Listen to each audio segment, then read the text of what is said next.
quand vous dites que l'Europe et la Chine ont la même intention de construire un monde multipolaire, la chose n'est pas si évidente du côté de l'Europe en tout cas. Si on considère l'Europe des nations, le projet européen de base, qui est cette idée d'une Europe de nations souveraines, construisant ensemble un système économique commun dans le but de bâtir un avenir. Là, on est plus dans un mode multipolaire. Le problème de l'Union européenne aujourd'hui et de l'Europe aujourd'hui, c'est qu'elle est complètement désunie sur des questions notamment de conflits, sur des questions économiques, mais aussi sur les questions géopolitiques et les positionnements, par exemple, de certains pays européens dans le conflit ukrainien. Donc on n'est pas véritablement dans un système multipolaire, même du point de vue de l'Europe, contrairement en effet à la Chine qui, elle, ces dernières décennies, a construit un système économique basé sur une intervention de l'État, mais aussi donc avec un programme économique à l'intérieur de l'État du pays qui est un programme de développement de la population, mais avec les nouvelles routes de la soie, les BRICS, l'Organisation de coopération de Shanghai, une approche réellement multipolaire, c'est-à-dire où chaque partenaire de la Chine peut engager avec la Chine un dialogue gagnant-gagnant, une coopération gagnant-gagnant euh, dans le développement et dans les relations culturelles et tout un tas d'autres relations. Maintenant, la relation entre l'Europe et la Chine, de ce point de vue-là, en termes géopolitiques, aujourd'hui, est confrontée à des choix, à savoir quel système nous voulons pour le futur, puisque l'Europe actuelle, l'Union européenne actuelle, obéit malheureusement à une logique géopolitique de guerre. Vous voyez la position de l'Allemagne, de la France, du Royaume-Uni, qui n'est pas dans l'Union européenne euh, à proprement parler, mais qui aujourd'hui agit en fait au sein de l'Europe pour confronter la Russie dans le dossier ukrainien, dans le conflit ukrainien, avec une approche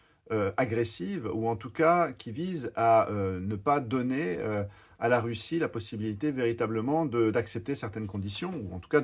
aussi d'imposer certaines conditions de négociation pour mettre fin au conflit. Donc on est là dans une espèce de situation assez compliquée où la Chine doit faire face à une Europe qui est une Europe qui pour l'instant n'obéit pas vraiment à cette logique, à cette dynamique de multipolarité telle que la Chine le défend avec cette nouvelle architecture économique qu'il nous faut construire. Et au-delà même de la multipolarité, je dirais il faut un monde polyphonique où c'est pas chaque individu qui essaye de développer avec les autres son intérêt, mais il faut un objectif commun. Il faut un objectif commun de l'humanité qui bâtit cette nouvelle architecture économique que l'Institut Schiller appelle de ses voeux.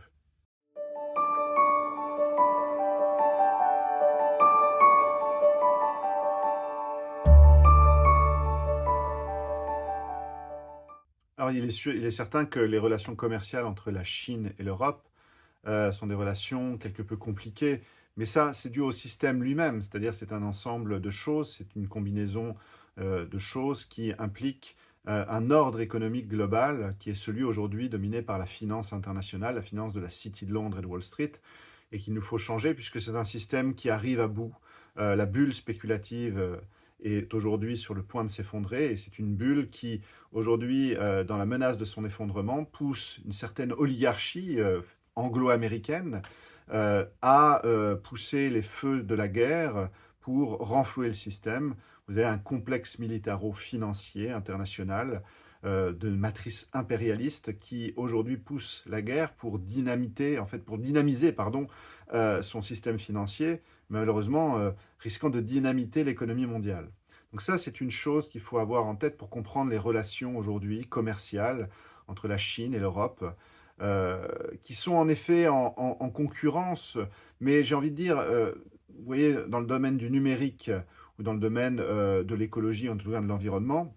le problème n'est pas la concurrence, le problème c'est que l'Europe aujourd'hui s'est désindustrialisée. Pardon. Elle a commis l'erreur pendant plus de 50 ans de s'aligner avec un ordre justement financier, spéculatif, visant à exploiter justement la main-d'œuvre pas chère de la Chine pendant plusieurs décennies. Et malheureusement, en tout cas, malheureusement, non, pas malheureusement, mais la Chine a su se relever de cela et aujourd'hui être autonome et pleinement à l'initiative d'une nouvelle architecture économique de développement à travers le monde et pour son propre pays, son propre peuple, alors que l'Europe, elle, a totalement abandonné l'innovation, a véritablement, en tout cas, abandonné de créer des conditions pour qu'il y ait une innovation capable d'aller dans le même rythme que la Chine, principalement la Chine, mais aussi d'autres pays et les États-Unis, entre autres. Les États-Unis sont encore, par la domination du dollar, encore dans la course, mais la véritable approche, c'est celle d'une coordination gagnant-gagnant entre les différentes économies. Et l'Europe pourrait tout simplement changer de logiciel, de refuser ce système de spéculation et mettre en place des investissements dans le domaine du crédit public pour améliorer ces technologies et être en partenariat égal à égal avec d'autres pays, même la Chine et d'autres pays de l'Eurasie, dans une construction nouvelle. Ça, c'est vraiment le défi aujourd'hui que l'Institut Schiller lance aux pays occidentaux. Changeons de logiciel, remettons l'argent et les moyens non pas dans la spéculation, les crypto-monnaies ou la domination du dollar, mais mettant les moyens dans l'innovation et l'amélioration des technologies dans les pays respectifs. Et voyons comment on peut coopérer avec tous les autres, comme la Chine et d'autres, qui avancent et font cette innovation, mais dans le but du développement global. Donc ça, c'est important d'avoir ça et que l'Europe puisse s'aligner, rentrer en résonance avec cette dynamique de développement économique, de développement scientifique, plutôt qu'une spéculation à outrance qui, pour se sauver, a besoin du court terme. Et le court terme aujourd'hui, c'est le court terme vers la guerre. Et ça, c'est quelque chose qu'il nous faut stopper.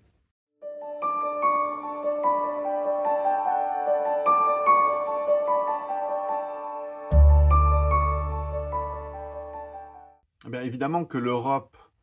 et la Chine fêtent les 50 ans de, disons, de l'établissement de ces relations diplomatiques. C'est très bien, c'est très bien.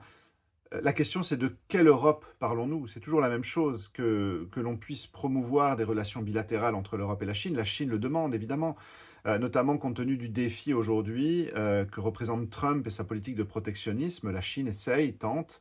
a raison, d'entretenir, encore avec les États-Unis d'ailleurs, mais aussi avec les pays européens, une relation diplomatique constructive. Avec d'ailleurs la plupart des pays dans le monde. C'est son approche organique, son approche gagnant-gagnant de co-développement qui est aujourd'hui, à la chinoise évidemment, mais ce qui est aujourd'hui en train de bâtir les bases de ce qui pourrait permettre une nouvelle architecture de sécurité et de développement mutuel international. Mais comment, disons, profiter de cette occasion pour approfondir nos connaissances mutuelles, cette coopération stratégique? Eh bien, ça devrait être l'occasion de changer le système, et particulièrement changer, comme je le disais dans une des questions précédentes, de changer ce système au sein de l'Europe, au sein du monde, ce système financier, d'en finir avec cette matrice néocoloniale et impérialiste que l'on voit s'exprimer à travers principalement un système, non pas d'État, mais un système d'intérêt privé anglo-américain avec toutes ses ramifications internationales, principalement au sein de l'Europe, et dont la matrice, dont l'organe militaire est l'OTAN aujourd'hui, et cette OTAN qui demeure relativement agressif vis-à-vis de la Russie en partie, mais aussi vis-à-vis de la Chine avec son extension dans le domaine du Pacifique. Donc on peut se demander d'ailleurs si l'OTAN porte bien son nom dans ce cas-là et s'il a tout à fait une raison d'exister encore. Mais voilà, pour que l'Europe se construise, il faut une Europe qui n'abandonne pas la souveraineté des États, où les États et les peuples redeviennent souverains et puissent coopérer ensemble. C'était l'idée gaullienne d'ailleurs, c'est une référence française, mais l'idée gaullienne de l'Europe des nations, le plan Fouché. Si cette Europe se construit avec des souverainetés nationales pleinement engagées, une souveraineté n'a de sens d'ailleurs que si on s'engage pour les autres nations, ce n'est pas l'idée d'un repli sur soi de chaque nation, mais au contraire de voir chaque nation, le rôle de chaque nation souveraine, se bâtir en bâtissant l'avenir des autres et l'avenir mutuel. À ce moment-là, les relations diplomatiques entre l'Europe et la Chine auront un sens, puisqu'elle se fera aussi entre les pays d'Europe et la Chine, et sera un exemple notamment pour le reste du monde. C'est ce qu'on peut espérer. Maintenant, le combat se situe principalement au sein de l'Europe, au sein d'une Europe aujourd'hui soumise, occupée par des forces financières dont les organes décisionnaires de l'Union européenne se font l'écho et se font les politiques. Donc voilà le véritable problème. Si l'on veut établir de bonnes relations diplomatiques avec la Chine ou avec d'autres pays, il nous faut rompre avec